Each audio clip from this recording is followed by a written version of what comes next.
જગતનો તાત એટલે ખેડૂત અને ખેડૂતની સ્થિતિની જો વાત કરવામાં આવે તો ખરેખર ઘણીવાર આપણને એવી લાગણી થાય કે ખેડૂત જે મહેનત કરે છે, જે પરિશ્રમ કરે છે અને જે પાક ઉગે છે એ પાકના ભાવ એમને ક્યારે મળશે.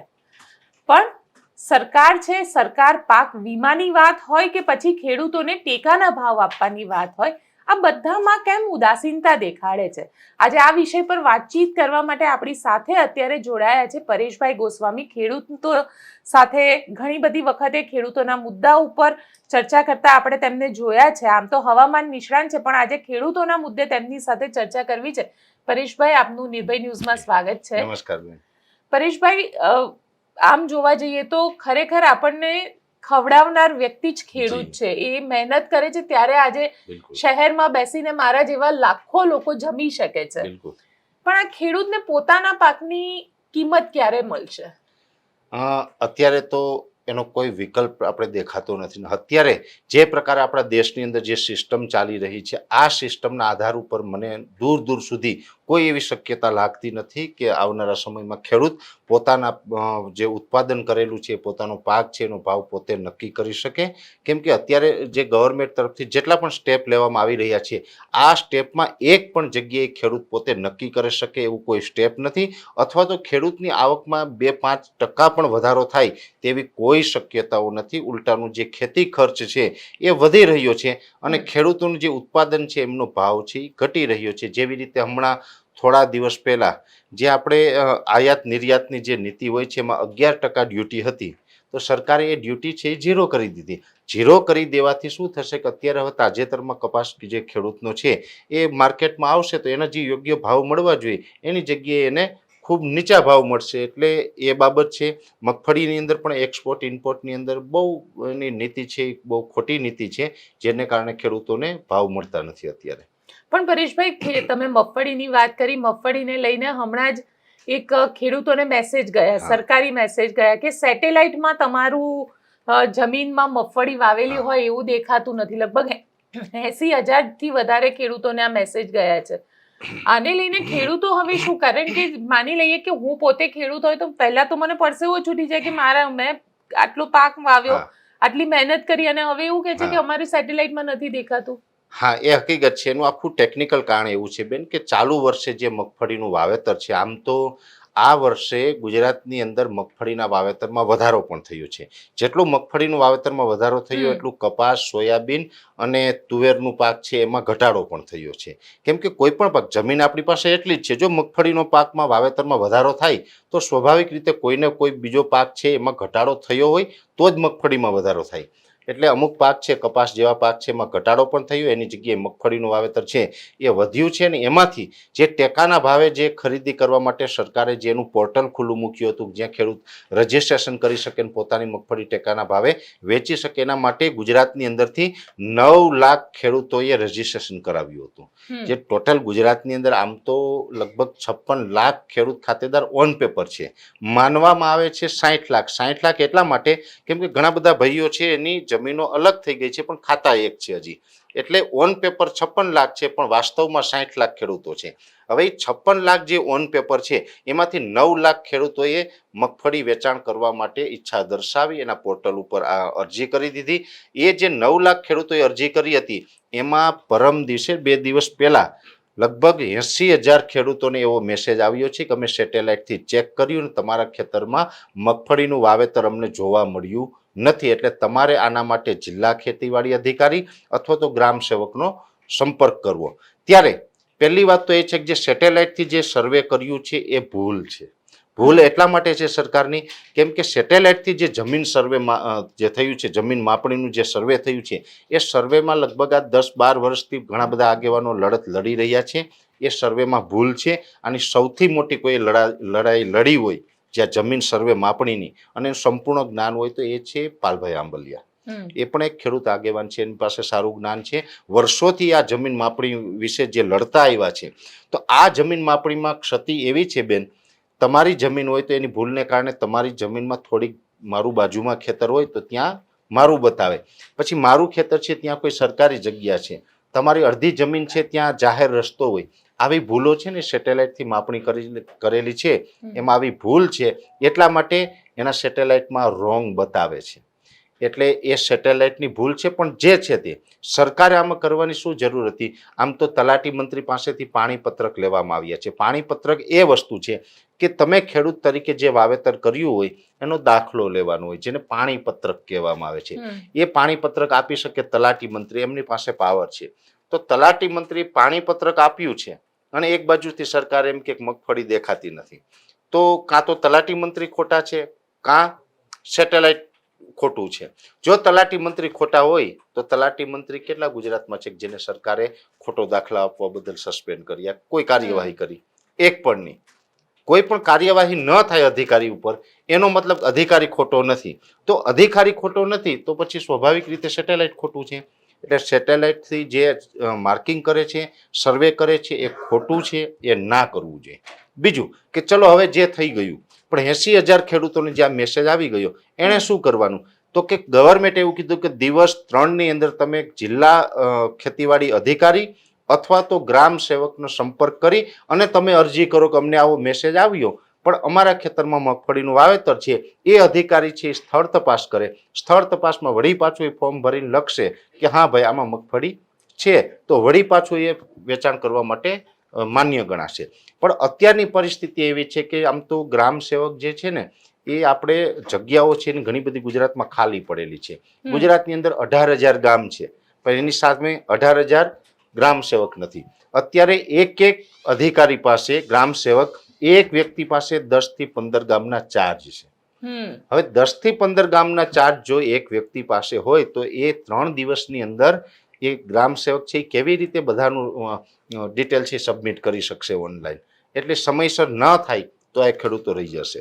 બીજું, અત્યારે તો ઘણા બધા ખેતીવાડી અધિકારી અને ઘણા બધા ગ્રામ સેવકો, બધા નહીં પણ ઘણા બધા ગ્રામ સેવકો છે, એને આ જે કામનું પ્રેશર આવ્યું એટલે ફોન સ્વિચ ઓફ કરી દીધા છે. તો કામ કોણ કરશે? તમે ફોન સ્વિચ ઓફ કરી દેશો. ખેડૂત અત્યારે હેરાન થઈ રહ્યા છે. ખેડૂતને ખબર નથી પડતી. એક બાજુથી ગવર્મેન્ટનો મેસેજ આવે છે, તમે કહો એમ પરસેવો છૂટી ગયો છે, એક બાજુથી આ અધિકારીઓ છે એનો સંપર્ક નથી થતો, ફોન લાગતો નથી અથવા તો ઉપાડતા નથી. એટલે સરકારે ખરેખર આમાં સમય મર્યાદા વધારવી જોઈએ. 3 દિવસની અંદર આ અધિકારીના સંપર્ક પણ થાય તેવું નથી. 15 થી 20 દિવસનો સમય વધારી દે એવી આપના માધ્યમથી મારી અપીલ છે. બીજું કે પાણી પત્રક છે એ આપનાર પણ તલાટી મંત્રી એટલે કે સરકારી અધિકારી છે. તો સરકારી અધિકારીનું પાણી પત્રક શું કામ માન્ય ન રાખવું અને સ્થળ તપાસ કરવી? આ પણ બેન એક વિચારવા જેવો મુદ્દો છે. એટલે હું તો આપના માધ્યમથી એવું સૂચન કરવા માંગુ છું, પાણી પત્રક જે ખેડૂત રજૂ કરે તો એનું સેટેલાઇટમાં બતાવે કે ના બતાવે, એની મગફળી ટેકાના ભાવે ખરીદવી જોઈએ. તો આ ખેડૂત સાથે ન્યાય થશે. એટલે આમાં સમય મર્યાદા વધારવી અને પાણી પત્રક માન્ય રાખવું, આ 2 કામ સરકારે કરવાની જરૂર છે. બીજા નંબરમાં ટેકાની વાત આપણે કરીએ છીએ, પણ ટેકાની અંદર બનશે એવું, હજુ આ તો પહેલું પગથિયું છે બેના, હજુ ઘણા બધા પગથિયા ચડવાના છે. પણ પરેશભાઈ એક વસ્તુ એ પણ સમજવી છે કે આ બધા વાતની અંદર ક્યાં તો સરકારની એક ભૂલ છે કે સરકાર બહુ ક્લિયર નથી ખેડૂતો સુધી પહોંચવામાં, કે ખેડૂતો સુધી પોતાના મેસેજને પહોંચાડી નથી શકતી, અને બીજી તરફ એવું થાય છે કે અન્ય પાર્ટીના જે નેતાઓ હોય છે તે આના ઉપર રાજનીતિ કરે છે, અંતે છેલ્લે પીસાય છે તો ખેડૂત. બિલકુલ, એમાં હું 100% સહમત છે. કે પહેલી વાત એ છે કે વિપક્ષ છે એને કોઈને કોઈ ભોગે રાજનીતિ કરવી છે, એટલે ખેડૂતોનો ઉપયોગ કરી રહ્યા છે વિપક્ષ પણ. એમાં કોઈ પાર્ટીનું નામ નથી આપતો, બધી જ પાર્ટીઓ આવી, જેટલી પાર્ટી સત્તામાં નથી બધી જ પાર્ટી આવી, કે બધા ખેડૂતોનો ઉપયોગ કરી રહ્યા છે. હા, ભાજપ તમારું આમ નથી કરતા, ભાજપ તમારું તેમ નથી કરતા, આવી વાત કરે, પણ એક પણ વ્યક્તિ એવું કહેવા નથી તૈયાર કે અમે હશે તો આ કરશું. આ મેન મુદ્દો છે. એક અત્યારે બધાએ કીધું સરકાર તમારી મગફળી ખરીદવા તૈયાર નથી. આમાં મેસેજમાં મેં બેન આપને પણ મેસેજ બતાવ્યો, હું તો આપને અપીલ કરું કે એ મેસેજ પણ શો કરો, ખબર પડે કે શું મેસેજ છે. આ મેસેજની અંદર સરકારે ક્યાંય પણ એવું નથી કીધું કે અમે તમારી મગફળી ખરીદશું નહીં. એ મેસેજની અંદર સ્પષ્ટ છે કે તમારા ખેતરમાં મગફળી સેટેલાઇટમાં દેખાતી નથી એટલે તમારે અરજી કરવાની છે. એટલે અરજી કરે તો સરકાર છે એ સ્થળ તપાસ કરે અને પછી એની ખરીદે. નથી ખરીદવી એવું નથી, છતાં વિપક્ષ શું અફવા ફેલાવે છે કે સરકાર તમારી ખરીદે. મગફળી ખરીદવાની નથી, તમારું રજીસ્ટ્રેશન કેન્સલ થયું. કેન્સલ 80,000 નહીં, 8 લોકોનું પણ રજીસ્ટ્રેશન કેન્સલ નથી થયું. કેન્સલ કોઈ પણ ખેડૂતનું નથી થયું. કેન્સલ થશે, કોનું થશે? કે જે અરજી કરી અને સ્થળ તપાસ માટે સરકારને આમંત્રિત નહીં કરે એનું કેન્સલ થશે. અત્યાર સુધી કોઈનું કેન્સલ નથી થયું, પણ ક્યાંય વિપક્ષ છે એ પણ ગુમરાહ કરે છે અને સત્તા પક્ષ છે એ વિપક્ષને આવા મુદ્દાઓનો મોકો આપે છે. ખરેખર તો સરકારે આમાં ધ્યાન રાખવું જોઈએ, મગફળી ખરીદી લેવી જોઈએ, સેટેલાઇટ ના બતાવે, પાણીપત્રકથી ખરીદી લે. બીજું કે આ પહેલું સ્ટેપ છે. બીજું સ્ટેપ એવું આવશે કે મગફળી રિજેક્ટ થવી. હવે આ બહુ મુદ્દો આવશે બેન આવનારા પછી સમયમાં. મગફળીના ગોડાઉનમાં આગ લાગશે ને આવા મગફળી બી- રિજેક્ટ કોની થશે? હા. કે જેમની મગફળી લઈને જશે ખેડૂત, તો કે તમારી મગફળીની ક્વોલિટી અમારા નિયમ મુજબ નથી, હા. અમારા નિયમ મુજબ નથી, એટલે તમારી મગફળી રિજેક્ટ કરવામાં આવે. એટલે રિજેક્ટ કરે એટલે ખરીદે નહીં. ખરીદશે નહીં તો મેં ઘણા સેન્ટર ઉપર હું વર્ષોથી જોતો હોઉં છું બેન, રિજેક્ટ કરે એટલે ખેડૂત શું કે ખર્ચા કરીને અમે ટ્રાન્સપોર્ટ ટ્રકમાં ભરીને આ બધું લઈને આવ્યા છે, તો હવે અમારે શું કરવાનું? ચલો અહીંયા સેન્ટર ઉપર જે ખરીદી કરે છે, જે પાસ કરે છે, એને 2-3 હજાર રૂપિયા આપી દઈને આપણી પાસ કરી દઈએ.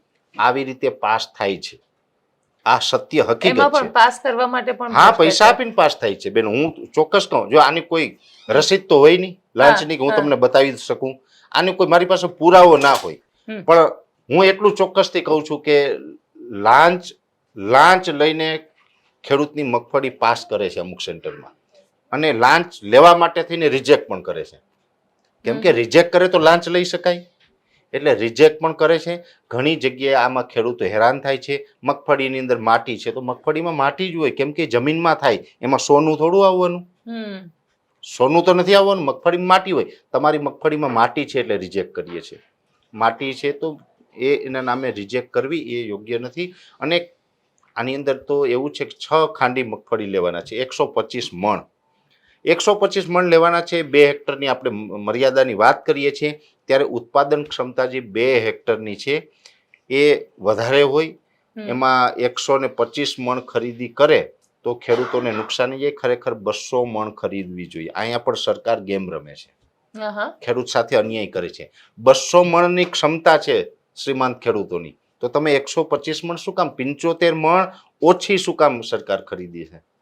આ પણ મેન સમસ્યા છે અત્યારે.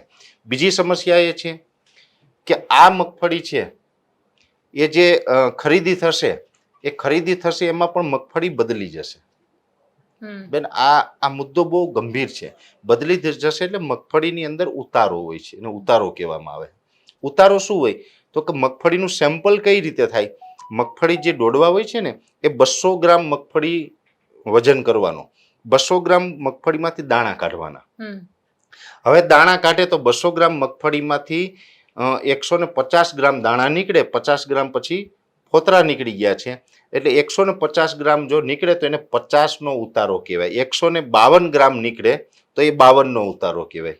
ઉપરનો આંકડો બોલવામાં આવતો હોય છે. ઘણી વખત એમ કે અમારે 45નો ઉતારો છે, તો એ 45નો ઉતારોનો મતલબ એમ થયો કે 200 ગ્રામ મગફળી હતી એમાંથી 145 ગ્રામ દાણા નીકળ્યા, બરાબર છે. અને એ પ્રમાણની એમાં તેલની ટકાવારી હોય છે મગફળીની અંદર. જેટલું વજન વધારે નીકળે દાણાનો એટલી તેલની ટકાવારી વધારે હોય. તો આ લોકો શું કરશે? જેમાં તેલની ટકાવારી વધારે છે એ મગફળીનો ભાવ તો ઊંચો આવશે, એટલે ખેડૂતની જે આ ઊંચા ઉતારાવાળી મગફળી હશે ને એ ત્યાંથી કાઢી લેશે. દાખલા તરીકે 125 મણ છે તો એ સારી ક્વોલિટીની ત્યાંથી કાઢી લેશે, અને કોઈ મિલમાં નબળી ક્વોલિટીની મગફળી પડી હોય ને એ એમાં ત્યાં જમા કરાવી દેશે. એની અદલા બદલી થશે. એમાં પણ સ્કેમ કરે. બિલકુલ સ્કેમ થાય. મગફળી બદલી જાય ગોડાઉનમાં. મગફળી સરકારને બધું ખબર નથી, બધું જ ખબર નહીં. મને તમને ખબર પડી જાય, ખેડૂતને ખબર છે. બોલો, બધા ગામડાઓના ખેડૂતને ખબર છે. આજે ખેડૂતને ખબર છે સરકારને કેમ ના પડે બેન? આ દારૂ જેવી વાત છે. આપણે કહેવાય કે ડ્રાય સ્ટેટ ગુજરાત, તો દારૂ મળે છે એ પીનારને ગામમાં બધાને સજ્જન માણસ છે ને એને ખબર છે ગુજરાતમાં દારૂ મળે, તો શું પોલીસને ના ખબર હોય? ખબર હોય ને. એવો જ મુદ્દો આ છે. મગફળી બદલે છે, ટેકાના ભાવે ખેડૂત વેચાણ કરવા જાય ત્યાં 2-3 હજાર લઈ અને પાસ થાય છે. આ બધું બધાને ખબર છે, પણ બધું ચાલવા દેવાનું છે. કેમ કે આપણા માણસ છે એને કમાવા માટે કંઈક તો આપણે સ્કોપ આપવો પડે ને. આવું સમજીને પણ ક્યાંય ચાલે છે. એટલે આ બધી સમસ્યાઓ છે અત્યારે. પણ પાક વીમો પણ એટલી જ મોટી અત્યારની સમસ્યા છે, કારણ કે પાક વીમો 2019 નો પાક વીમો અપ્રૂવ થઈ ગયો, હા, પણ હજી સુધી એના પૈસા નથી પહોંચ્યા ખેડૂત સુધી. એમાં એટલે 25 માં 19 ની વાત આપણે કરી રહ્યા હા બેન, સેમ મુદ્દો હું તમને એક વાત કરું. આપણે હમણાં થોડા ટાઈમ પહેલા માણાવદરની અંદર બેંક ઓફ બરોડા નામની બેંક છે, એમને તાળાબંધી કરી હતી. તમે બધા બતાવ્યું, એ મુદ્દો એનો જ હતો. હવે એમાં એવું હતું કે 2019-20નો જે પાક વીમો હતો એ પાસ થયો. પાસ એ પણ ઇઝી નથી થયો. એ વીમો છે, એ વીમો છે ત્યારે વીમો મળવા પાત્ર હતો, પણ સરકારે ના આપ્યો. એટલે ખેડૂત આગેવાનો ગયા હાઈકોર્ટમાં. કોર્ટમાં એ કેસ ખેડૂત આગેવાનો જીતા, મતલબ ખેડૂતોની જીત થઈ. ખેડૂતોની જીત થઈ એટલે કોર્ટે આદેશ કર્યો કે ભાઈ આના એકાઉન્ટમાં તમે પાક વીમાની રકમ જમા કરી દો. એટલે સરકારને મજબૂરીમાં જમા કરવી પડે. હવે એમાં અમુક ટકા ખેડૂતના એકાઉન્ટમાં જમા થઈ, અમુક ટકા ખેડૂતના એ રકમ જમા નથી થઈ. પછી કે ભાઈ હમણાં ગ્રાન્ટ નથી કે બજેટ નથી, જે કાંઈ એની ઇસ્યુ બતાવેલો હોય એ ખબર નહીં, પણ સમય માગેલો કોર્ટ પાસેથી કે અમને સમય આપો, અમારી પાસે બેલેન્સ નથી, અમારે સમય જોઈએ છે. એટલે સમય મેળવીને પછી એ પ્રમાણે જમા કર્યું. પણ આજની તારીખે ઘણા બધા ખેડૂત એવા છે એના એકાઉન્ટમાં એ પાક વીમાની રકમ આવી નથી. કેશોદ તાલુકા નંબર પાસે કાલે જ એક ખેડૂત મને 1 મહિનાથી ફોન કરે છે. કેશોદ તાલુકાનું કાલવાણી ગામ છે, એ ગામના 50% ખેડૂતને રકમ આવી ગઈ છે. 50% ખેડૂત છે એ પાક વીમાની રકમથી વંચિત છે. મારે ખેડૂતોને સાથે લઈને ફરીથી એક આંદોલન કરવું પડશે. જેવી રીતે માણાવદરની બેંક હતી, એમાં તો મુદ્દો થોડોક અલગ હતો, પણ એ હતી રકમ પાક વીમાની. એ 2019નો વીમો છે એ ત્યાંથી ઉપરથી કંપની દ્વારા આવી ગયો, બેંક સુધી પહોંચી ગયો, પણ બેંક મેનેજરની આળસને કામે આળસને કારણે ખેડૂતના એકાઉન્ટમાં જમા કરવામાં ડિલે થતું હતું. એટલે પછી અમારે તાળાબંધી કરવી પડી હતી. પણ હવે આ જે ગામડાઓ ઘણા બધા છે, સૌરાષ્ટ્રના મોટા ભાગના ગામો એવા છે કે ત્યાં અતિવૃષ્ટિ હતી 2019માં, એટલે વીમાની રકમ ત્યાં વધારે એ ખેડૂતને લાભ મળવા પાત્ર હતો, ત્યાં જ વધારે એ પાસ થયો છે. એટલે એ લોકોને હજી નથી મળ્યો. તો હું તો તમારા માધ્યમથી એવી હજુ પણ સરકારને અપીલ કરું છું કે ભાઈ એ જે બાકી છે રકમ ખેડૂતોને આપી દેવામાં આવે, અન્યથા અમારે પછી કોઈ આગળના સમયમાં કોઈ કાર્યક્રમ કરવા પડશે. આવું છે. પરેશભાઈ, સાથે એક વાત એ પણ સમજવી છે કે જો ખેડૂતોની આટલી બધી સમસ્યા છે અને ખેડૂતોને પાકના ભાવ પણ નથી મળતા, એ કપાસ હોય, એ મગફળી હોય કે અન્ય કોઈ બીજી પ્રોડક્ટ હોય, આ બધાનું સોલ્યુશન કઈ રીતે આવી શકે? સોલ્યુશનની અંદર તો નિયત સાફ હોય, સારી નિયત હોય, ખેડૂત પ્રત્યે લાગણી હોય તો સોલ્યુશન તો બધા આવી શકે. પહેલી વાત તો એ છે. હવે અત્યારે આપણે ટેકાના ભાવનું તમે એમ કહો સોલ્યુશન, ત્યારે હું એક સુઝાવ આપું છું અહીંયા. ટેકાના ભાવે સરકારે ખરીદી કરવાની જરૂર જ નથી, મારું એવું માનવું છે. એને ફક્ત ભાવ જાહેર કરવાના, ખરીદી નહીં કરવાની. ખરીદી કરે છે તો ભ્રષ્ટાચાર થાય, ખરીદી કરે જ નહીં તો ભ્રષ્ટાચાર કેવી રીતે થાય? દાખલા તરીકે ઓપન માર્કેટની અંદર યાર્ડનો ભાવ છે મગફળીનો 1 મણનો 1000 રૂપિયા. ટેકાના ભાવ શું જાહેર કર્યા તો કે 1450 રૂપિયા. હવે 1450 અને 1000 એટલે 450 નો ડિફરન્સ છે.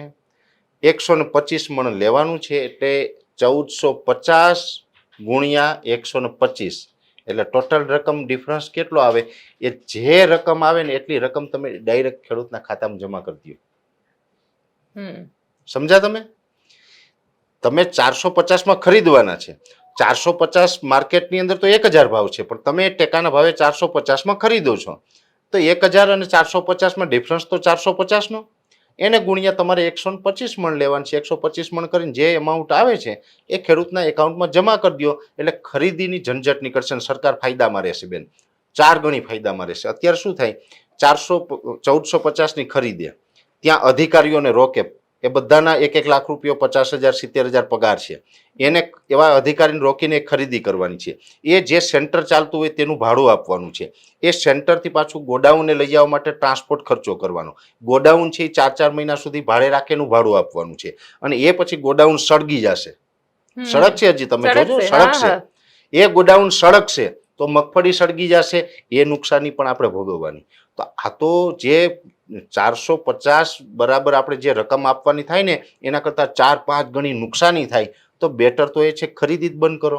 ન ગોડાઉન સળગે, ન ટેકાના ભાવે સેન્ટર અધિકારી રોકવા પડે, ન ત્યાંનું ભાડું ચૂકવવું પડે, ન ગોડાઉન ભાડું, ન તો ટ્રાન્સપોર્ટ ખર્ચો. બધી જ રીતે ફાયદો, ને ખેડૂત પણ ખુશ, સરકાર પણ ખુશ અને પૈસા પણ બચે. વિકલ્પ બધા છે, પણ સત્તામાં બેઠેલા લોકોની દાનત જોઈએ. આજે કૃષિ મંત્રી છે, કહેવાય કે હું ખેડૂતનો દીકરો છું, ખેતી કરી છે તો કે નહીં.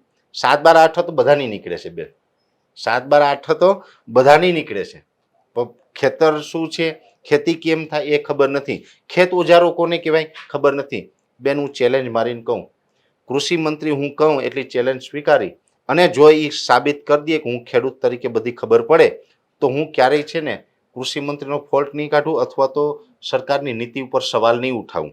કૃષિ મંત્રી બન્યા છે તો ખેતી વિશે ખબર હોવી જોઈએ. દાંતી, રાપ, પંચિયા, જોતર, સાતી નાળિયું, ઢોહરું, બળેલ, હાંબેલ, ગાડા પૈડું, આ બધા જે ખેત ઓજાર છે, ઢાઢો છે, ઓયણી છે, દાંડવું છે, રાંસ છે, સિકલું છે, મોરું છે, આ બધા ખેત ઓજાર છે.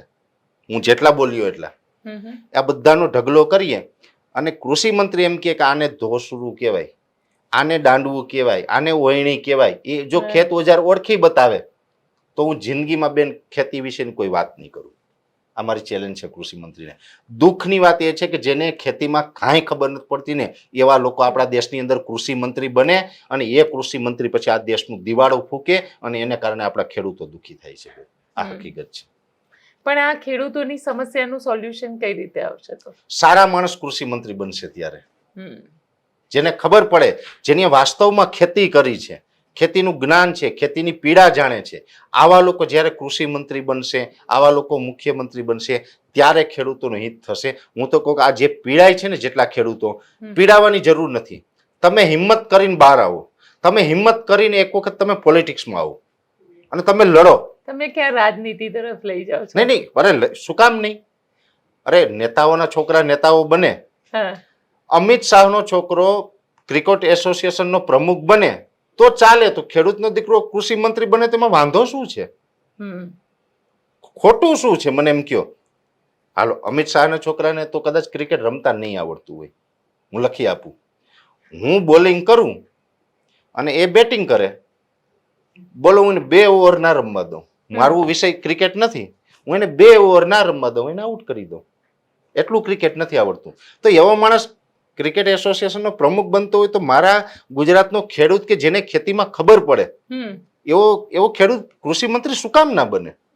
બનવો જ જોઈએ. હું તો કોઈ ખેડૂતને પોલિટિક્સમાં આવવું જોઈએ. ખેડૂત કૃષિ મંત્રી બની જશે તો બધી જ સમસ્યાઓ હલ થઈ જશે? હા, ચોક્કસ વિશ્વાસ છે. ખેડૂત બને ને વાસ્તવમાં ખેડૂત, ખાલી 7/12 નીકળતી હોય એવા નહીં, જે વાસ્તવમાં ખેતી કરે છે અત્યારે ને અત્યારે આ સિસ્ટમથી પીડાય છે, આવો વ્યક્તિ જો કૃષિ મંત્રી બને તો ચોક્કસથી આ દેશમાં ક્રાંતિ થાય, એક નવી કૃષિ ક્રાંતિ ઊભી થાય. અને એ ચોક્કસથી બેન હું તમને એક વાત કરું છું. પ્રધાનમંત્રી બહુ વાત કરી, તમે પણ કદાચ ચલાવી હશે તમારી ચેનલ ઉપર. યુરિયા નાખવાનું બંધ કરો, યુરિયા નાખવાનું, કેમિકલ બંધ કરો, પ્રાકૃતિક ખેતી કરો, ઓર્ગેનિક ખેતી કરો, વાત કરી. આપણા દેશની અંદર આ બધી વાતો કરીએ ને એના ફાયદા શું છે હું તમને સમજાવું. જો રાસાયણિક કેમિકલ ખાતર છે, કેમિકલ પેસ્ટિસાઇડ દવા છે, આનાથી જે આ રાસાયણિક ખેતી કરીએ છીએ ને એનાથી આપણી જમીન ખરાબ થાય, આપણું પર્યાવરણ ખરાબ થાય અને એ કેમિકલને કારણે આપણું સ્વાસ્થ્ય ખરાબ થાય. આ હકીકત છે. છતાં પણ જે રાસાયણિક ખેતી કરે ને એને ડીએપી, યુરિયા, એનપીકે આ બધા ખાતરમાં સરકાર સબસિડી આપે અને જે ઓર્ગેનિક ખેતી કરે એને 1 રૂપિયો નહીં. સમજ્યા તમે? એને 1 રૂપિયો નહીં. પ્રાકૃતિક ખેતી કરવા વાળા હજારો ખેડૂત આપણા દેશની અંદર છે, જે એવું માને છે કે મારી જમીન નથી ખરાબ કરવી, હું રાસાયણિક ખાતર નહીં વાપરું, હું કેમિકલ પેસ્ટિસાઇડ નહીં વાપરું. એ પશુપાલન કરીને એ જે જીવામૃત છે, બીજામૃત બનાવે, ઘનજીવામૃત બનાવે, આવા ખાતરો પોતે ગાયના છાણમાંથી બનાવે છે અને પછી એના જમીનને આપે છે. એટલે જમીન સુધરે, પર્યાવરણ સુધરે અને પ્રાકૃતિક ખેતી કરતા હોય ને એ ખોરાક બેન આપણે લઈએ ને તો આપણું આરોગ્ય સારું રહે. કેમિકલ વાળું ખાઈએ ને તો કેન્સર ને ડાયાબિટીસ ને બધું બીમારી આવે. એટલે પ્રાકૃતિક ખેતીથી ફાયદો થાય તો એને કોઈ સબસિડી નહીં. રાસાયણિક ખેતી કરો તો એમાં તમને ખાતરમાં સબસિડી. મારું તો મેં હમણાં એક ફાઇલ તૈયાર કરું છું બેન, સરકારશ્રી પાસે મારી એક માંગ છે કે તમે ને હું છે આપણે રાસાયણિક ખેતી નથી કરતા, પ્રાકૃતિક ખેતી કરીએ છીએ, દેશની જમીન સારી રાખીએ, પર્યાવરણ સુધારીએ, લોકોનું આરોગ્ય સુધારવાનું કામ કરીએ છીએ તો સારી બાબત છે. તમે હું જો ખાતર ન ખરીદીએ તો તમારા ને મારા ભાગની સબસિડી બચી જાય કે નહીં?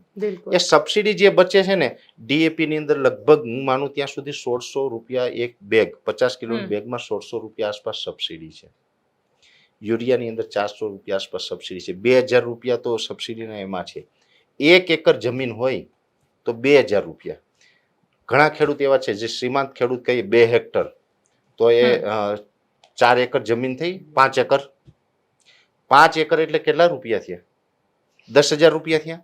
10,000 રૂપિયા ખેડૂતના ખાતામાં નાખો ને, અને વધારાના નહીં, એને એના ભાગની સબસિડી નથી લીધી એ આપો. એટલે હું કહું કે જે લોકો ઝેર મુક્ત ખેતી કરે છે, પ્રાકૃતિક ખેતી કરે છે, ગાય આધારિત ખેતી કરે છે, એના એકાઉન્ટમાં 10,000 રૂપિયા સરકારે નાખવા જોઈએ દરેક સિઝનમાં. ચોમાસું સિઝનમાં નાખવા જોઈએ, શિયાળુ સિઝનમાં નાખવા જોઈએ, ઉનાળુ સિઝનમાં નાખવા જોઈએ. શેના? તો કે એના ભાગની સબસિડી વધી છે, એને નથી લીધું ખાતર, એટલે એ જ વધારાનું કાંઈ નથી. તો એને એ મળશે ને તો એને પ્રોત્સાહન મળશે કે ભાઈ મારે ખરેખર ખાતર નથી નાખવું, મારી જમીન સુધરે, સ્વાસ્થ્ય સુધરે, સાથે 10,000 રૂપિયા એક સિઝનમાં મળે છે. તો આવું કરવું જોઈએ. બિલકુલ.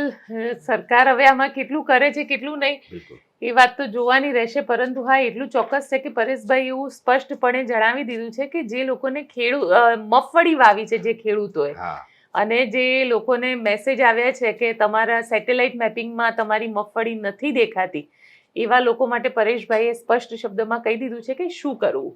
આપ શું માનો છો મને કોમેન્ટ બોક્સમાં ચોક્કસથી લખીને જણાવજો, અને અમારી ચેનલ નિર્ભય ન્યૂઝને લાઇક, શેર અને સબસ્ક્રાઇબ કરવાનું ભૂલશો નહીં. આભાર.